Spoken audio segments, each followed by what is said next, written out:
and he started yelling at me and pushed me on the ground and just started choking me. He pinned my legs down and he just started choking me and banging my head against the ground in the garage. And like part of me just couldn't understand what was happening.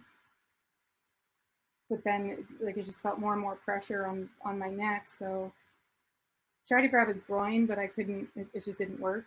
You know, I just had all of this like self-defense stuff going through my mind from probably from podcasts that I listened to. And that didn't work. So I tried to scratch at his eyes just instinctually. I cannot even remember why that was what I decided to do. But I was losing air, so I had to do something. And in my mind, I thought, you know, if I could get DNA under my nails, at least someone would know what had happened. So he let go, and I didn't know this until recently, but he let go because my daughter had walked in and saw what was happening, and she said, you know, Dad, stop. And he yelled at her to go back upstairs.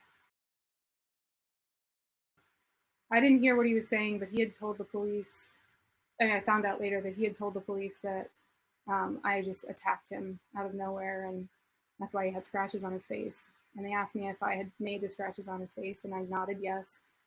And I didn't say anything else because I was too afraid. They took me to the police car and just took me away.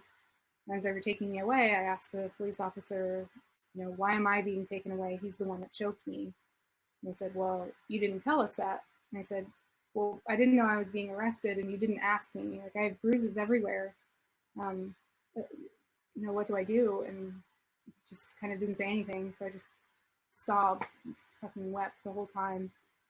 And I remember we got to the Vista courthouse, and I remember him asking the intake clerk, you know, can I just take her home? She shouldn't be here.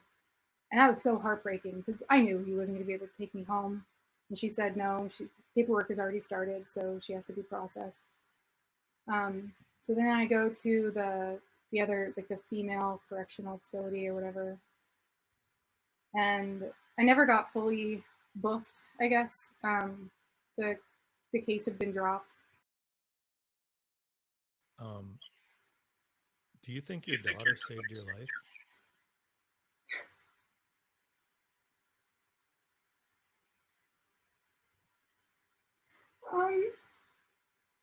No one's ever asked.